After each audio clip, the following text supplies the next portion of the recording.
Sudah pernah ketemu peristiwa hidup di mana kalian bertanya-tanya tentang pengalaman itu? Ada yang sudah, ada yang belum, gitu ya. Sudah tahu kalian ke depan mau jadi apa?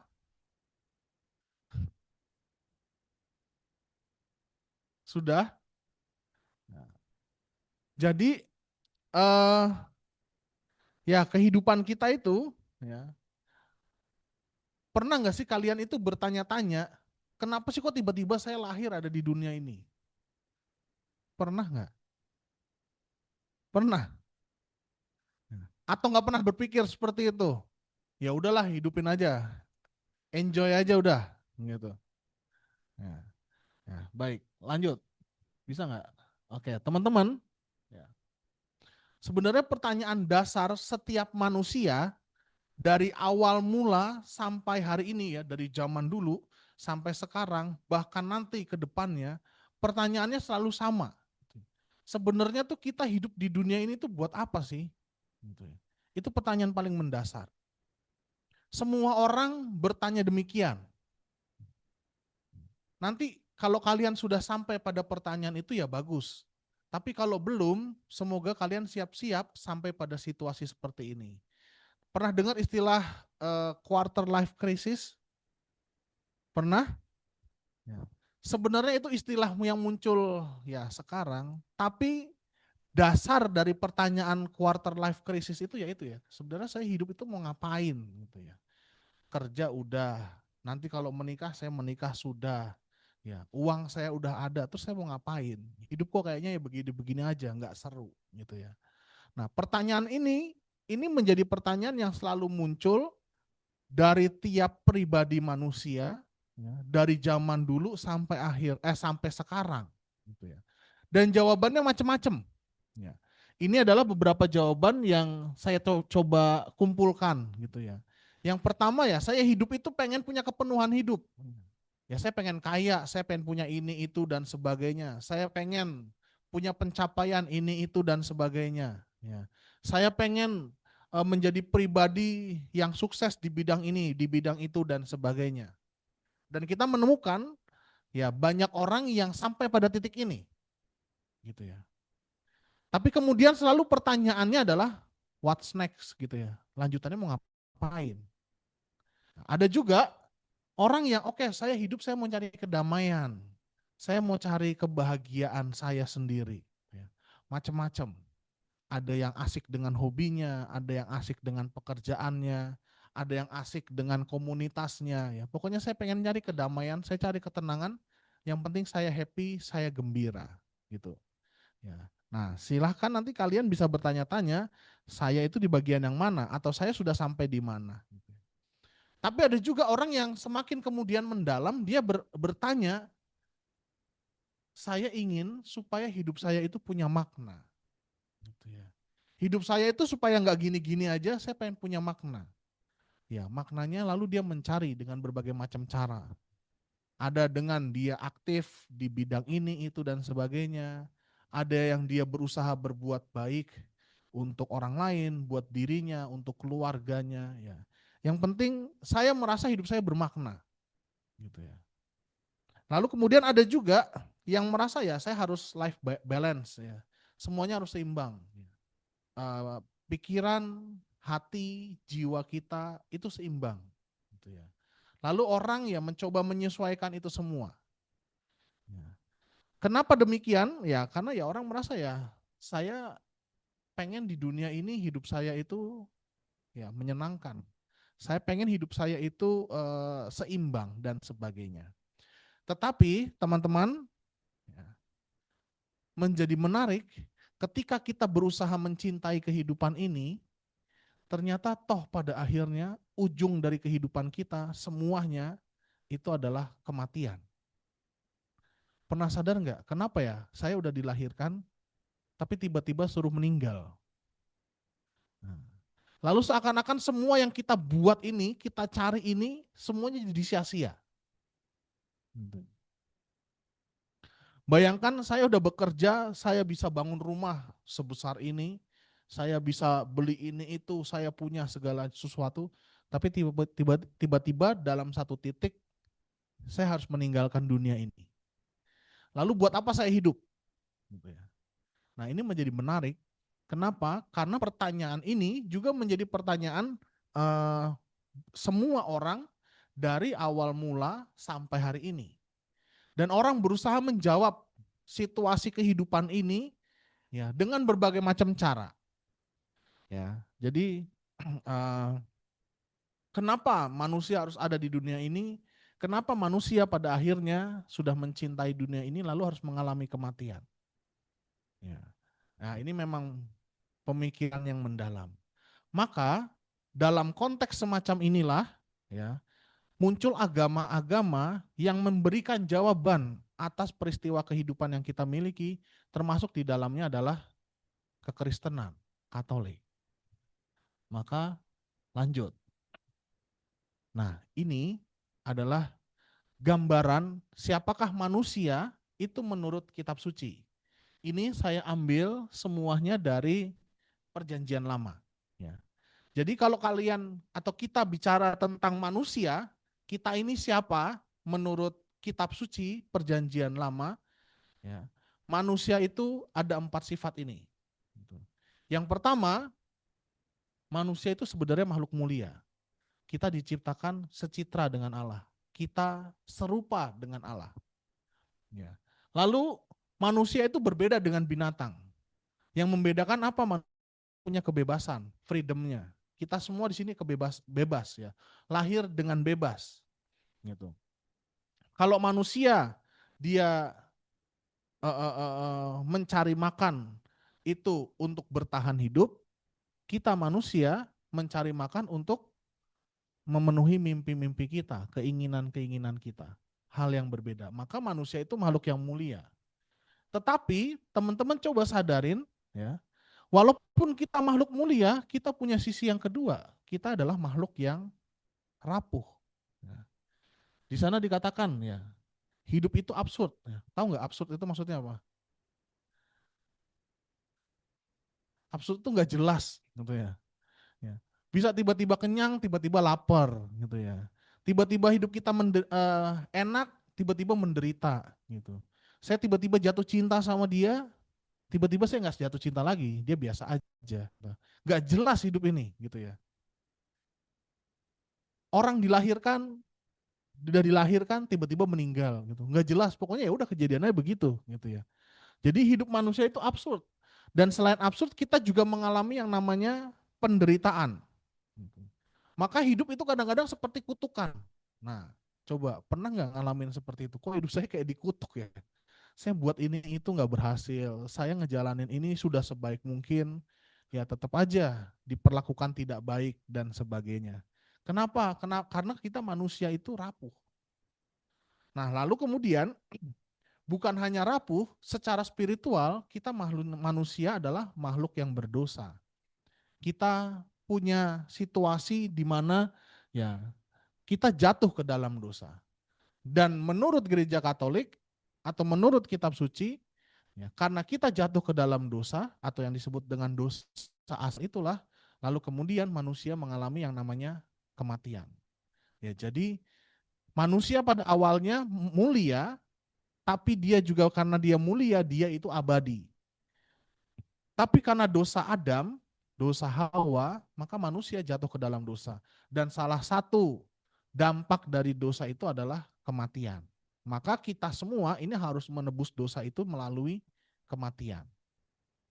Gitu. Ya, ini gambarannya. Tetapi yang menarik adalah bahwa bukan hanya manusia makhluk yang rapuh dan berdosa, tapi ternyata dengan cara Tuhan, Tuhan pengen supaya manusia itu juga menyadari bahwa dia adalah makhluk yang ditebus. Gitu ya. Itulah kenapa ada penebusan dan disitulah melalui Yesus Kristus kita diangkat menjadi anak-anak Allah. Artinya kemuliaan kita yang tadinya jatuh karena dosa, karena kehadiran Yesus kita diangkat lagi oleh Tuhan Yesus supaya menjadi anak-anak Allah kembali. Ini secara umum kalau kalian berbicara atau kita berbicara tentang siapakah manusia. Ya, semoga sampai di sini nangkep. Ya, sederhana. Ya, kita makhluk mulia, punya dosa, punya kesalahan, tapi kita ditebus oleh Tuhan Yesus. Itulah kenapa ada Yesus. Sederhana. Ya. Maka lanjut, selalu ada 3 hal ini. Ya. Manusia itu menuju kematian, siapapun pasti mengalami kematian. Ya. Lalu kemudian Yesus membawa keselamatan, dan sebenarnya ketika manusia bicara soal kematian yang tadi saya jelaskan di awal, orang bertanya, lalu setelah kematian ada apa? Apakah hidup kita itu selesai? Apakah ada surga? Apakah ada neraka? Atau malah nggak ada apa-apa? Gitu. Pernah nggak kalian membayangkan kalau hidup kita itu sebenarnya kayak lilin?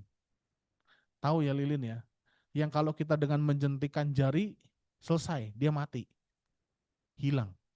Jadi nih, kalian yang ada di sini nih, teman-teman yang ada di sini, dalam hitungan detik tiba-tiba hilang. Udah nggak ada lagi. Gitu. Pernah nggak bayangin gitu? Berarti hidup kita tuh absurd, benar-benar hilang, nggak jelas. Gitu. Jadi percuma kalian nangisin orang yang udah meninggal. Kenapa? Karena ya udah hilang gitu aja. Gitu. Nah, lalu kemudian dengan sudut pandang Kristiani ini, sudut pandang Yesus yang datang, nah ini menjadi menarik karena sebenarnya ya Yesus ini pengen mengangkat kita dari yang tadi disebutkan tadi ya, kita ditebus oleh kematian Yesus. Lanjut. Loh, kok itu? Kayaknya kelebihan. Nah, ini ya. Ini ya, jadi ya, ini kesimpulannya ya. Bahwa sebenarnya sejak awal mula Allah itu ingin menyelamatkan manusia, dan bukan saja dari dosa tapi kematiannya. Nah, maka diutuslah Yesus supaya manusia itu tidak mengalami kematian, tidak mengalami dosa. Ya, jelas. Dan disitulah yang disebut dengan istilah misteri inkarnasi kalau kalian pernah dengar. Ya, di mana Allah mengutus putranya untuk menebus manusia dari dosa dan kematian, yakni melalui peristiwa salib. Ya. Maka Yesus itu mengubah kematian menjadi kehidupan. Gitu ya. Nangkep ya? Kematiannya tetap ada, tapi dengan kematian Yesus ada yang namanya kehidupan setelah kematian. Jadi hidup manusia itu nggak berakhir di situ. Maka inilah seruan yang diwartakan oleh Yesus. Kerajaan Allah sudah dekat. Kemanapun Yesus pergi, Yesus selalu mewartakan kerajaan Allah sudah dekat. Gitu. Dan ketika Yesus menyampaikan ini ya orang ya bertanya-tanya maksudnya apa gitu. Bukankah kalau orang sudah meninggal hidup itu selesai? Hidup kita yang tadi kita pikirkan itu berhenti, selesai. Tapi kenapa Yesus menyerukan ini? Nah, para murid itu mengikuti Yesus sampai pada akhirnya mereka melihat sendiri peristiwa-peristiwa yang dibuat Yesus, mukjizat-mukjizat. Termasuk di dalamnya membangkitkan orang mati, Lazarus. Ya. Maka dengan melihat semacam itu, bahkan ketika mereka mengalami Yesus yang bangkit, mereka sadar ternyata jawaban dari pertanyaan kita sebagai manusia di awal tadi, saya itu hidup ini buat apa? Nanti saya kalau akhirnya kematian, kalau saya mati saya bagaimana? Itu dijawab oleh Yesus. Ada di mana jawabannya? Ada dalam kitab suci, gitu ya. Maka karena seperti itulah umat itu berseru. Seruannya sederhana, Maranatha. Tuhan datanglah. Jadi karena Yesus naik ke surga, mereka menantikan Tuhan Yesus datang, ayo, datang yang kedua.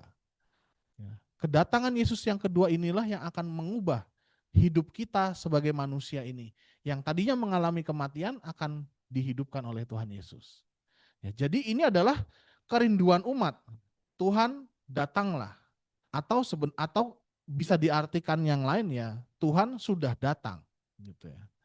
Nah, maksudnya apa ya? Yesus itu sudah ada di tengah-tengah kita. Nah, situasi inilah yang kemudian mau dirayakan pada masa Advent ini. Lanjut. Nih. Ya, jadi kedatangan Yesus yang kedua itu adalah parusia, arti bahasa Yunaninya. Ya. Semua murid Yesus menantikan kedatangan Yesus itu.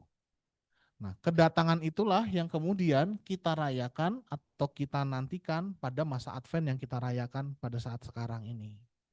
Ya, maka 2 minggu Advent itu kan ada 4. 2 minggu Advent pertama itu bicara soal menantikan kedatangan Yesus yang kedua kalinya. Gitu.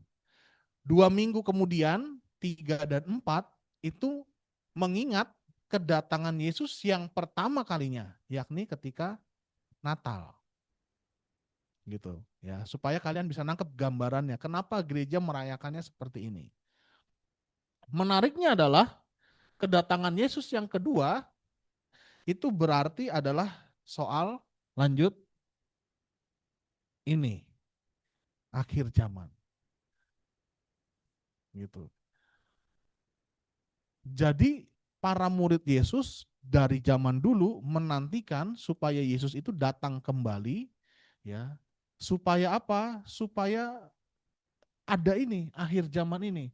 Apa yang dijanjikan? Kebangkitan orang mati, pengadilan terakhir, bumi baru di mana semuanya itu disempurnakan.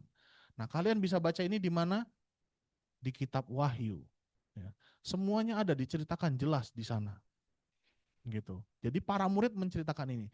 Tetapi permasalahannya kemudian kerinduan umat yang tadinya menantikan Tuhan Yesus yang datang, lalu kemudian bergeser.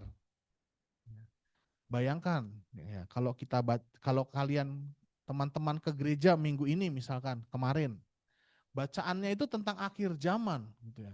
Tentang kalau ada 2 orang di ladang, yang satu diambil, yang satu nggak selamat, gitu ya.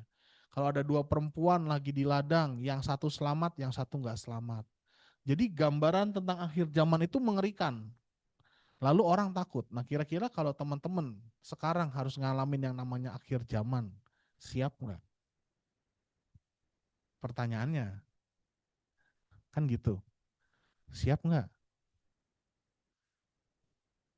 Tiba-tiba, kan kalau di dalam kitab suci ya, tandanya apa? Akan ada perang, perang besar, tidak akan berakhir. Lalu tiba-tiba nanti akan ada hujan api dari langit. Gambarannya seperti itu. Akan terdengar bunyi sangkakala. Gitu ya.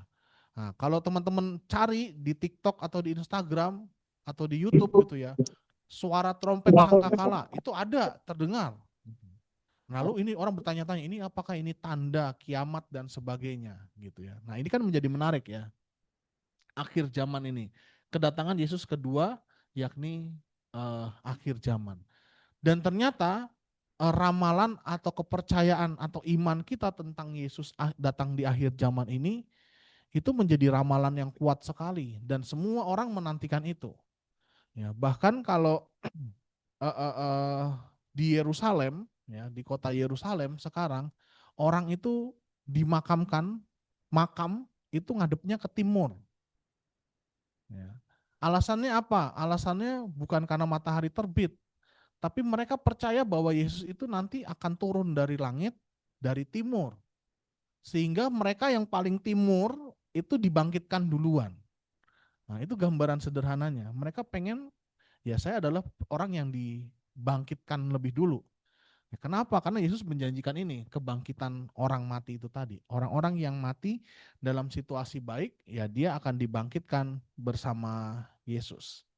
Ya. Nah, maka ini, what's next ya? Apa yang bisa kita lakukan? Ya, di sini adalah teman-teman muda semuanya masih mengalami bagi saya hidup yang panjang gitu ya. Maka saya selalu mengatakan demikian. Ya. Saya itu nggak punya apa ya, nggak punya suatu hal yang bisa dibagikan buat kalian gitu ya. Tapi saya hanya mau mengatakan demikian ya, bahwa kehidupan kita itu kerap kali menawarkan banyak hal. Ya. Ada banyak pilihan-pilihan yang bisa kita buat dalam kehidupan ini. Dari kalian bangun pagi sampai nanti kalian istirahat malam, selalu ada banyak pilihan-pilihan. Setiap hari ada pilihan-pilihan yang baru. Ada yang enak, ada yang gak enak. Ada yang menyenangkan, ada yang tidak menyenangkan. Ada yang melelahkan, ada juga ya udah biasa aja. Ada pilihannya semuanya. Ya. Tetapi hati-hati ya, bahwa pilihan-pilihan itu ya bisa saja membuat kita kehilangan arah dalam hidup ini. Kita bisa jadi kehilangan arah, lalu hidup kita jadi absurd tadi, nggak jelas. Contohnya, saya senang main game. Saya main game berjam-jam, terus-terusan, push rank. Ya udah, terus kalau udah push rank, kita paling jago terus apa gitu. Ya udah begitu-begitu aja gitu ya. Lalu hidup kita jadi nggak jelas, mau ngapain ya sebenarnya ya. Nah, tetapi bisa juga, ya, ini yang saya tawarkan. Cobalah kalian yang masih muda-muda ini, mari kita bersama-sama belajar supaya menjadi pribadi yang otentik. Menjadi pribadi yang apa adanya, gitu ya. Setiap dari kita itu diciptakan pribadi per pribadi, nggak ada yang sama. Berarti kita itu diminta, ya, manusia diciptakan Tuhan secara mulia tadi, supaya apa? Supaya kita menjadi pribadi yang otentik. Saya beda dengan kalian. Kalian juga berbeda satu sama lain. Ya. Nah, keotentikan kita itu ditentukan dari pilihan-pilihan kita. Walaupun pekerjaannya sama misalkan, tapi pribadinya tetap berbeda. Pribadinya itu satu. Ya A ya A, B ya B. Gitu ya. Maka mari kita bersama-sama menjadi pribadi yang otentik gitu ya. Nah, lalu juga saya mengatakan bahwa iman itu adalah salah satu pegangan hidup di tengah arus dunia ini. Ya, jadi iman itu salah satu. Ya. Ada yang lainnya, tapi bagi saya iman menjadi salah satu pegangan. Yang menjadi kata kuncinya adalah pegangannya. Ya. Jadi supaya kalau kalian berenang di laut atau di sungai, supaya nggak ke bawah arus, itu harus ada yang dipegang. Yang dipegang itu macam-macam. Ada batang pohon, nah, ada pelampung, nah, ada megang tembok, ya, macam-macam. Nah, tapi jangan sampai kalian salah pegang. Yang ada bukannya kalian ngapung, selamat, malah tenggelam. Ya, jadi iman itu salah satu hal yang bisa menjadi pegangan kita. Nah, yang iman yang dan juga iman ini membantu kita memaknai hidup yang singkat ini. Jadi selain iman itu menjadi pegangan kita, tetapi saya percaya bahwa iman yang kita pegang itu membantu kita untuk memaknai kehidupan ini. Maka jangan sampai salah dalam beriman. Gitu ya. Nah, lalu yang terakhir jelas, ingatlah identitas kita sebagai orang Katolik, identitas Kristiani kita. Jadi teman-teman, saya selalu mengatakan bahwa beriman itu berbeda dengan beragama. Ya. Bisa bedain ya? Beriman itu beda dengan beragama. Beragama itu institusi. Ya. Bicara soal aturan, benar salah, halal haram, ya, baik nggak baik, itu agama. Agama baik, tapi hati-hati kadang-kadang agama menjadi menyulitkan karena ya di dalamnya ada manusia gitu ya. Maka bukan soal beragama menjadi Katolik itu, bukan saya beragama Katolik, tapi saya beriman Katolik. Itu jauh lebih mendalam. Beriman itu berarti Yesus itu, kekatolikan kita itu menjadi pegangan kita. Gitu ya. Bukan lihatnya bukan lagi benar salah, boleh nggak boleh, haram halal, tapi pertanyaannya menjadi apakah apa yang saya lakukan ini berkenan buat Tuhan Yesus apa enggak. Jadi bedanya di situ.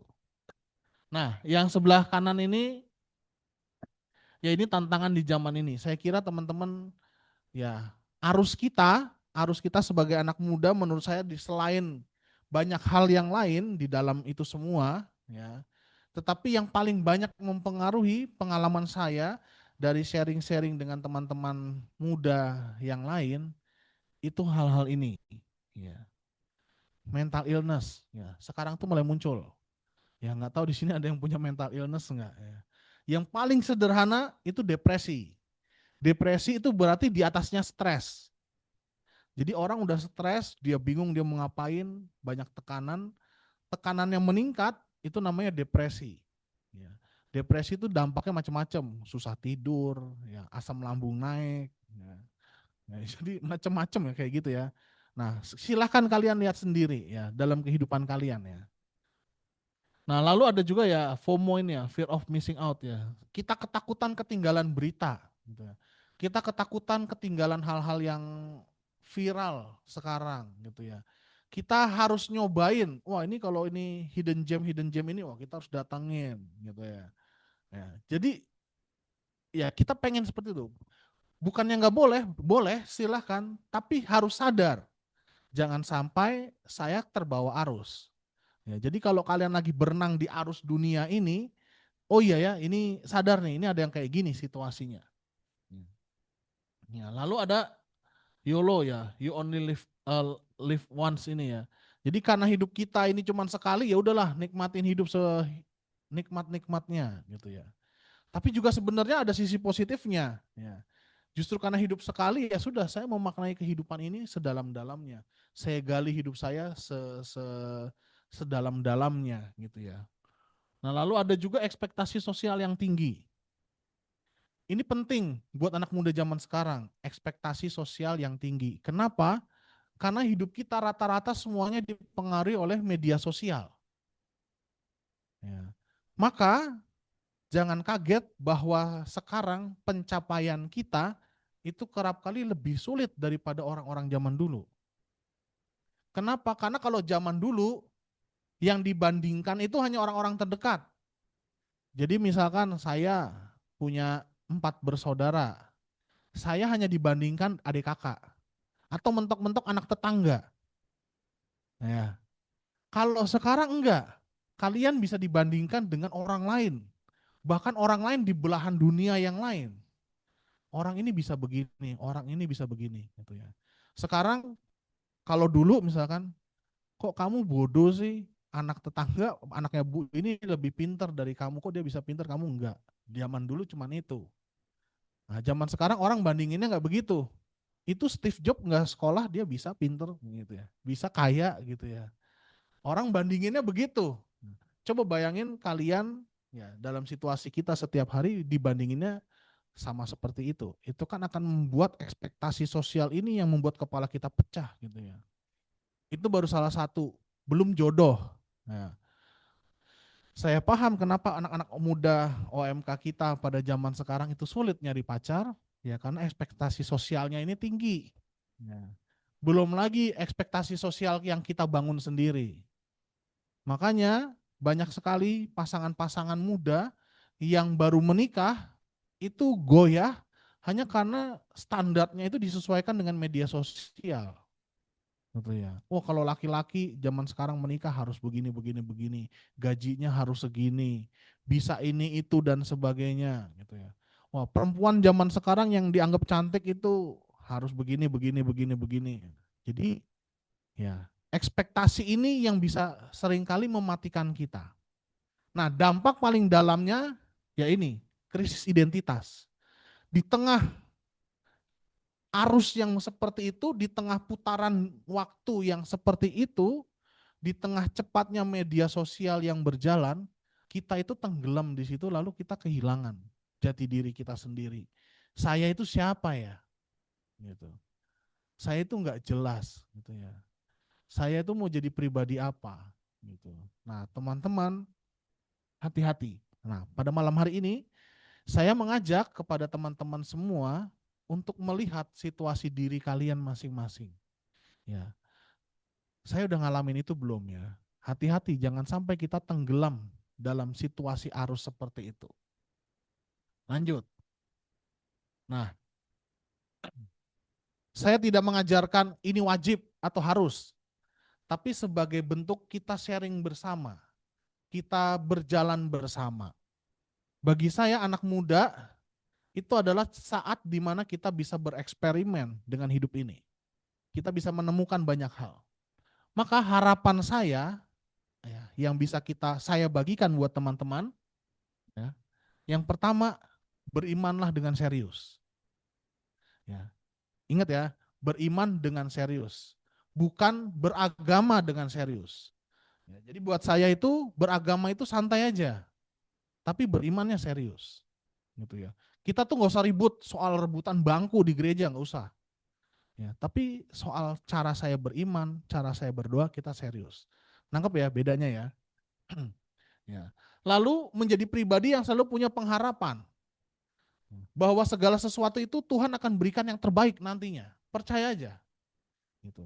Nah ini seringkali kita kesulitan itu kenapa? Karena ya iman tadi kurang dilatih.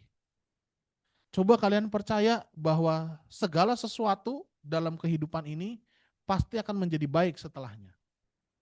Tuhan sudah punya rencana, Tuhan akan berikan yang baik buat saya, Tuhan akan memberikan semuanya yang indah buat saya. Percaya seperti itu aja, hidup kalian akan damai. Gitu. Seringkali kita nggak yakin sendiri. Kalau nggak yakin itu berarti kita kurang beriman. Ya. Kalau beriman itu kan berarti percaya ya. Saya percaya aja pokoknya. Tuhan mau bawa saya kayak gimana, ya pasti baik. Gitu. Itu berpengharapan. Lalu syukur-syukur kalian punya devosi tertentu. Devosi itu punya doa-doa kecil. Entah ada novena, ada rosario, ada jalan salib, ada ziarah, macam-macam. Gereja Katolik punya berbagai macam devosi. Minimal kalian punya satu devosi yang bisa kalian hayati, itu sudah membantu. Kalau orang-orang zaman dulu kebanyakan mereka berdevosi dengan rosario. Tapi kalau bagi kita mungkin aduh rosario itu panjang, lama, bosen. Ya kalian bisa rosario 10 kali salam Maria, 3 kali salam Maria untuk memulai hari bagi saya itu udah cukup. Tapi dilakukan tiap hari, itu namanya devosi. Ya. Atau punya doa-doa tertentu yang didoakan.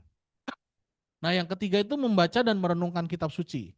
Nah kita itu seringkali baca kitab suci tapi nggak direnungkan. Atau saya menemukan cara yang paling mudah, ya, pertanyaan sederhana. Teman-teman itu punya nggak satu ayat kitab suci yang menjadi pegangan kalian? Punya nggak semua di sini? Yang kalian percayai kalau saya baca itu, saya mengucapkan itu dalam hati, itu bisa menjadi pegangan buat saya ketika saya takut, ketika saya gelisah. Ada? Ada, ya syukurlah. Ya. Kalau nggak ada silahkan dicari. Ya. Kitab suci kita itu tebel. Ya. Itu bisa kalian cari di situ ya. Kalau tanya saya, Romo punya nggak? Punya. Saya dari Mazmur 144. Ya, itu saya ucapkan setiap kali saya mau ngapain aja gitu ya. Itu menjadi doa pribadi yang saya ulang ya. Terpujilah Tuhan yang menjadi gunung batuku yang mengajar jariku untuk berperang dan tanganku untuk bertempur. Nah, selalu. Saya takut lewat kuburan, doa aja itu. Gitu ya. Itu sudah membantu. Jadi minimal kalian punya pegangan itu ya. Lalu yang kedua, ya, karena hidup spiritual udah, ya kita harus berani melawan arus zaman, ya. Artinya kritis. Ya. Kritis itu artinya, ya kita itu bisa berpikir rasional. Di tengah-tengah situasi yang kadang-kadang nggak jelas ini, kita harus menjadi orang yang waras. Di luar sana banyak orang yang gila karena dia nggak waras, dia nggak bisa berpikir dengan jernih. Nah, semoga teman-teman ini dengan pengalaman hidup kita bisa menjadi pribadi yang tetap waras. Ya, bisa berpikir jernih. Lalu yang kedua bukan hanya berpikir jernih, tapi juga mendalam. Ya, jangan langsung kemakan isu, jangan langsung terima berita mentah-mentah aja, jangan. Lihat beritanya seperti apa, pahami dulu, dalami dulu. Oke, saya tahu saya harus berbuat apa. Ya, nangkep ya maksudnya ya. Ini semua adalah latihan. Nggak bisa dalam semalam jadi. Maka masa muda itu menjadi saat bagi kita untuk latihan ini semua. Lalu yang ketiga ya berani menentukan sikap, prinsip ya. Jadi setelah kita punya pegangan, kita tahu dengan pikiran kita, ya, rasional mendalam, nah lalu kita bisa menentukan prinsip. Sekarang itu yang penting adalah orang itu punya prinsip apa enggak. Dia punya keyakinan apa yang dia pegang enggak, gitu ya. Artinya apa? Dia tahu mana yang baik, mana yang buruk. Ya. Lalu bisa membedakan mana yang sekular, mana yang kudus gitu ya. Mana yang suci, yang sakral, mana yang duniawi, biasa-biasa saja. Nah, ini penting. Kadang-kadang orang tidak bisa membedakan dua ranah ini sehingga orang menjadi tidak menghormati sisi yang lainnya. Ya kan? Nah, kalian juga sama. Semoga ya bisa membedakan ini, baik dan buruk. Saya harus berperilaku seperti apa ketika saya di gereja, ketika saya di masyarakat gitu ya. Ketika saya berjumpa dengan teman sebaya, dengan orang yang jauh lebih tua ya. Seringkali kita zaman sekarang karena tadi ya anonim, semuanya banyak ya, arusnya deras, orang tidak bisa membedakan ini, mana yang baik, mana yang buruk. Maka seringkali dalam masyarakat kita, yang baik malah ditentang, yang buruk malah dibela. Itu keseringannya. Nah, hati-hati. Lalu ya, terakhir ya, selalu berpegang pada yang baik. Usahakan berbuat yang baik. Kalau ada pilihan yang baik sama yang buruk, sebisa mungkin buatlah yang baik.